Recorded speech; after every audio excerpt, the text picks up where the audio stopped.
लेखा शास्त्र की क्लास में आपका बहुत बहुत स्वागत है बेटा। अपन व्यवसाय लेखा शास्त्र में व्यवसायिक सौदे का लेखांकन पढ़ रहे हैं। तो इसके अंतर्गत आप अन्य व्यवहारों के प्रभाव देखेंगे बेटा। तो पहला है इसमें बेटा आदत व्यवहार।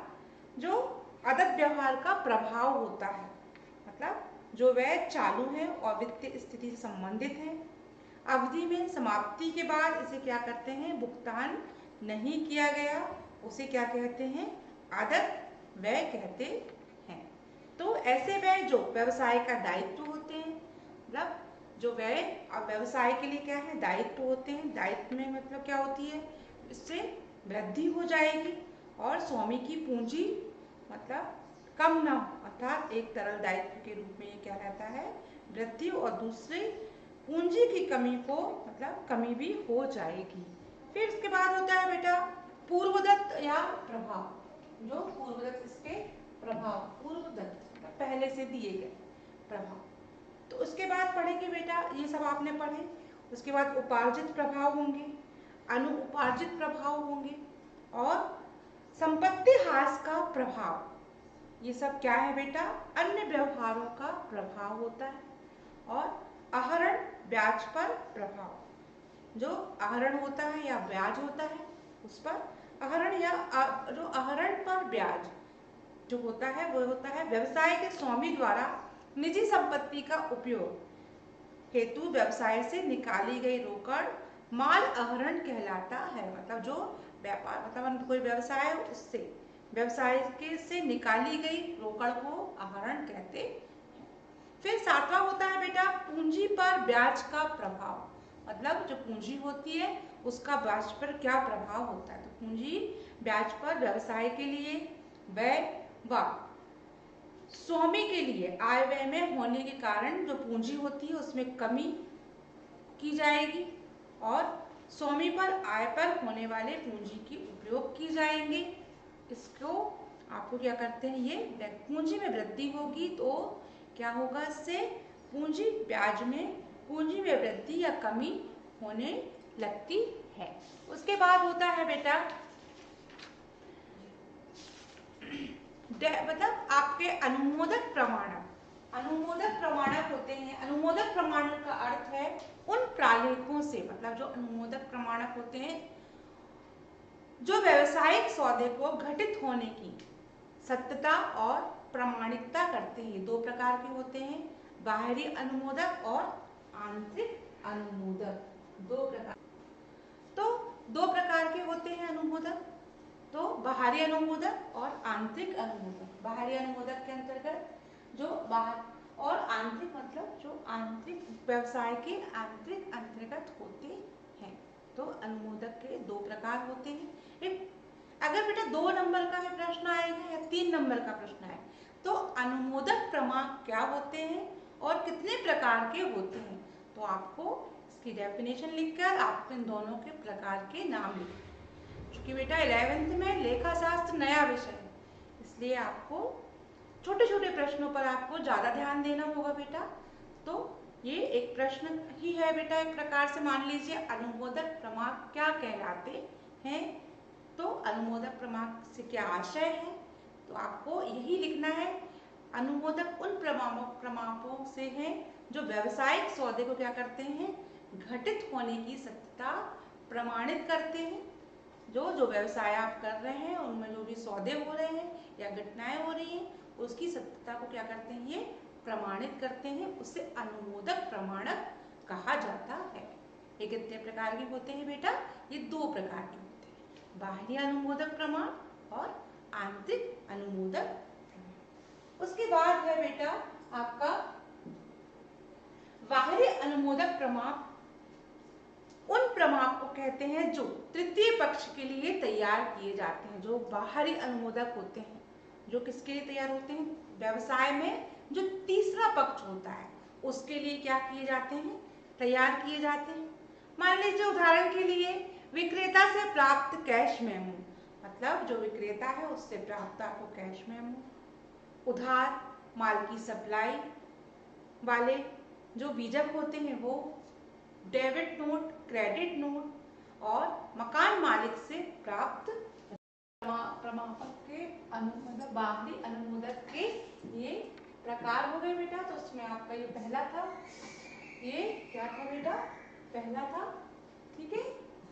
और उसके अंतर्गत आपने क्या क्या पढ़ा, विक्रेता से प्राप्त कैश मेमो, उधार पर सप्लाई, और क्या होते हैं जो उधार पर सप्लाई करने वाले जो बीजक होते हैं वो डेबिट नोट, क्रेडिट नोट, और जो मकान मालिक से अपन को प्राप्त होती हैं वो रसीद। उसके बाद है बेटा दूसरा होता है आंतरिक अनुमोदक प्रमापक। मतलब जो आंतरिक अनुमोदक प्रमापक होते हैं उन प्रमापकों को कहते हैं जो व्यवसाय द्वारा किए जाने सभी मतलब जो तभी मान्य होते हैं जब उसमें तीसरा पक्ष इसे स्वीकार कर लेता है कि हाँ ये मतलब पर्ची जो पर्ण होते हैं वो जमा सब उसके अंदर चालान, पर्ची, पर्ण, जमा पर्ची सब कैसे अंतर्गत आते हैं, आंतरिक अनुमोदन के अंतर्गत आते हैं। जो व्यवसाय के लिए क्या होते हैं प्रमाणपत्र, जो व्यवसाय द्वारा किए गए किंतु तभी मान्य होते हैं जब इसे तीसरा पक्ष क्या कर लेता है, स्वीकार कर लेता है।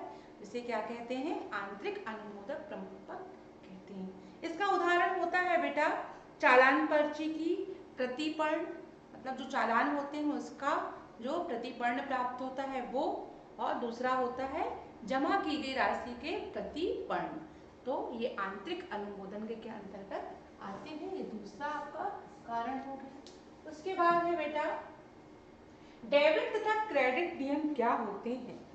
तो डेबिट एवं क्रेडिट कार्ड समझने के लिए पहले आपको क्या करना पड़ेगा बेटा, खाता। डेबिट और क्रेडिट समझने के लिए पहले खाते का अर्थ समझना आवश्यक होता है। मतलब डेबिट राशि और क्रेडिट राशि को समझने के लिए पहले आपको खाते का अर्थ समझना आवश्यक हो। तो व्यवसायिक लेन देन में मतलब जो व्यवसाय होता है उसके लेन देन में विभिन्न शीर्षकों को तैयार किया विवरण ही खाता कहा जाता है। मतलब आप जो भी व्यवसाय शुरू कर रहे हैं उसके लेन देन, आय व्यय और उसकी संपत्ति, दायित्व, इन सभी चीजों का एक शीर्ष विवरण तैयार किया जाता है। उसे क्या कहते हैं अपन, उसे खाता कहते हैं।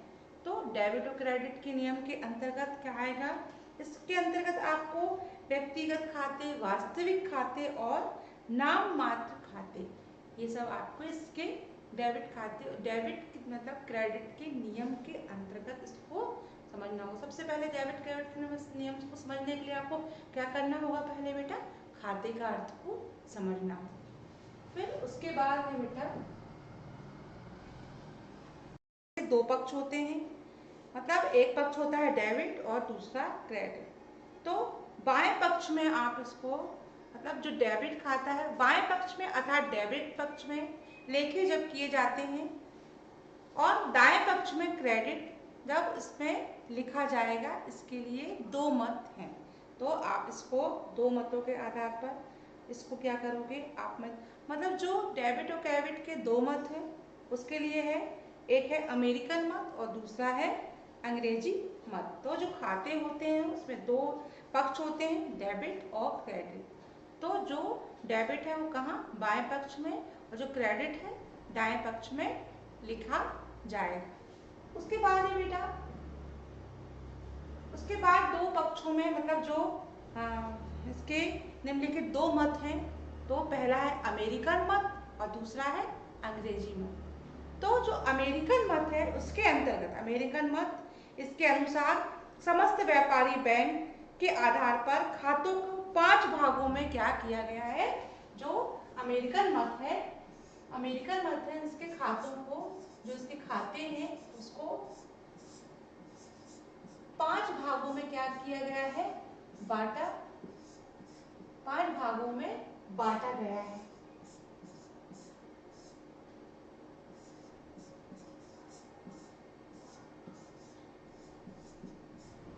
तो सबसे पहले है संपत्ति खाता। तो ये आ गया बेटा, ये इसके 5 मत हैं, 5 खाते हैं। सबसे पहले है संपत्ति खाता, मतलब जो आपकी संपत्ति है व्यवसाय के लिए भवन, फर्नीचर, मशीन, संपत्तियों की क्या होती है, आवश्यकता होती है। आप किसी भी कोई भी व्यापार शुरू करोगे, सबसे पहले आपको भवन, फर्नीचर, मशीनरी और संपत्ति, इन सब आवश्यकताएं होती है। और इसको क्या करना पड़ता है, अपन को इन्हें खरीदना होता है। तो जब अपने पास संपत्ति होगा तो इनका मतलब इससे का विक्रय भी कर होगा। और इसमें संपत्ति में कमी अर्थात संपत्तियों में वृद्धि में भी कमी होगी। इसका विक्रय कर दिया गया, जब विक्रय कर दिया गया, संपत्ति को अपन बेच देंगे तो संपत्ति में क्या हो जाएगी, कमी हो जाएगी। तो संपत्तियों के खाते में डेबिट पक्ष में कमी हुई, अर्थात इसे कहाँ लिखेंगे, इस संबंधित राशि को अपन कहाँ लिखेंगे, क्रेडिट पक्ष में लिखेंगे। जो संपत्ति में जो कमी हुई, संपत्ति में कमी, मतलब इसको अपन कहाँ लिखेंगे,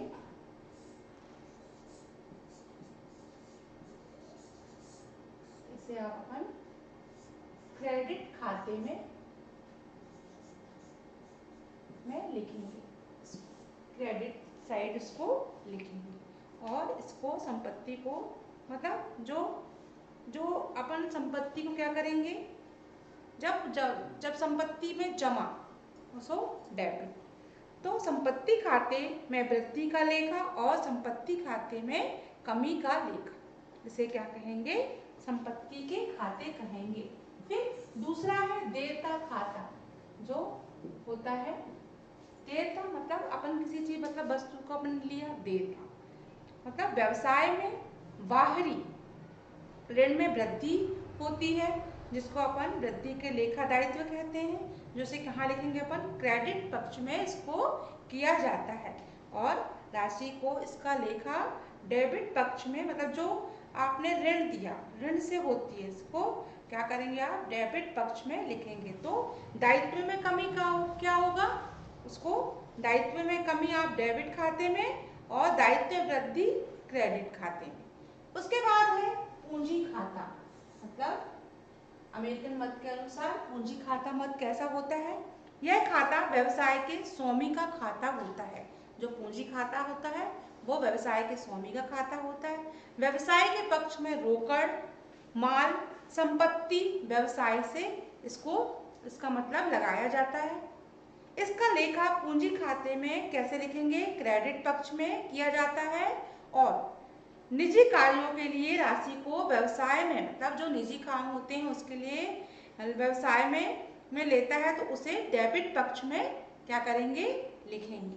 तो इसको पूंजी खाते में अपन कैसे लिखेंगे, पूंजी में कमी का लेखा डेबिट और पूंजी में वृद्धि का लेखा क्रेडिट खाता कहलाए। और व्यवसाय में रोकड़, माल, आय खाते, तो अमेरिकन मत में एक आगम संबंधी जो होते हैं वो आय में कमी का लेखा डेबिट और आय में वृद्धि का लेखा क्रेडिट होता है। तो व्यवसाय में जिन खातों में आगम या आय प्राप्त होती है उस खातों को डेबिट आय लेखा किया जाता है, तथा आय में कमी होने पर उसे डेबिट खाता लिखा जाता है। मतलब आय में कमी होने पर डेबिट, मतलब जो आय होती है, आय में कमी डेबिट और आय में वृद्धि क्रेडिट। तो आय में जब कमी होगी उसे खाता डेबिट और जब आय में वृद्धि होगी तो उसका खाता क्रेडिट किया जाएगा। तो ये हो गया आपका आगम संबंधी आय खाते। फिर होता है व्यय संबंधी खाते, मतलब जिन खातों में व्यय। तो व्यय संबंधी खाते, व्यय होने पर पूंजी क्या होती है, घटती है। मतलब अपन कोई भी व्यवसाय शुरू करेंगे, कोई भी व्यवसाय के लिए अगर वस्तु खरीदेंगे, जो क्रय करेंगे अपन, है ना, तो उसके लिए व्यय होने पर पूंजी क्या होती है, घटती है। और व्यय में कमी होने पर पूंजी बढ़ती। व्यय में जो कमी होती है, अगर अपन कोई व्यय नहीं करेंगे तो पूंजी क्या होगी, बढ़ेगी। तो व्यय में वृद्धि का लेखा खाता डेबिट पक्ष में आता है, मतलब जब व्यय में वृद्धि होगी तो उसका खाता डेबिट पक्ष में जाएगा, और व्ययों में कमी होगी तो वह क्या जाएगा, क्रेडिट पक्ष में किया जाएगा। तो व्यय संबंधी खाते में आपको देखेंगे व्यय में वृद्धि लेखा, मतलब जो व्ययों में क्या हुई, व्यय में वृद्धि, तो खाता कैसा होगा, डेबिट। और आय में वृद्धि, मतलब अगर व्यय में आपकी जो हो गई, व्यय में कमी, व्यय में कमी, तो खाता कैसा हो जाएगा आपका, क्रेडिट। तो ये आपके अमेरिकन मत थे बेटा 5। तो कौन सी संपत्ति खाता, पूंजी खाता, आगम खाता और व्यय संबंधी खाते, मतलब जो ये सब हैं खाते हैं जो डेबिट और क्रेडिट, इनके नियम के अनुसार ये किस खाते में क्या आएगा। तो जिनमें वृद्धि होती है वे खाते डेबिट, और जिनमें कमी होती है, मतलब आप व्यापार मतलब व्यय करोगे तो व्यय खाते में क्या हुई, वो कमी हुई, तो उसको क्या कहेंगे, व्यय खाता। आय की व्यय में वृद्धि का लेखा, मतलब व्यय में वृद्धि का लेखा बराबर डेबिट, और व्यय में कमी खाता बराबर क्रेडिट। तो इस प्रकार से इन खातों में एंट्रीज होती हैं, मतलब उनको ऐसे, मतलब आपको इन खातों को ऐसे व्यक्त करना है। व्यय संबंधी खाते होते हैं जो संपत्ति में वृद्धि लेखा डेबिट, और संपत्ति मतलब जो कमी आई वह लेखा, मतलब जो लेखा है वो क्रेडिट। ऐसे दायित्व में वृद्धि तो क्रेडिट, और कमी तो डेबिट। पूंजी में वृद्धि तो लेखा खाता क्रेडिट, और कमी हुई मतलब पूंजी में कमी हुई तो लेखा खाता कैसा हो जाएगा, डेबिट। जैसे आय में वृद्धि तो लेखा खाता क्रेडिट, और कमी हुई तो मतलब डेबिट।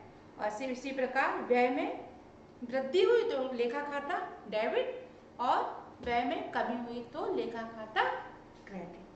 तो ये आपके वैज्ञानिक मतलब जो डेबिट खाते के पक्ष में जो नियम थे, नियम के अनुसार ये अमेरिकन मत, आप इनको खातों में इस प्रकार से व्यक्त कर सकते हैं। इसका उदाहरण बेटा अपन आगे आने वाले मतलब पीरियड में लेंगे कि अपन को कौन सी मतलब कौन से व्यय, कौन से मद किस खाते में डालने। ये आज आपने डेबिट क्रेडिट के नियम पढ़े। तो छोटा सा प्रश्न है बेटा एक, डेबिट क्रेडिट का क्या अर्थ है और इसे कैसे व्यक्त किया जा सकता है, तो इसके नियम बताइए। तो आप डेबिट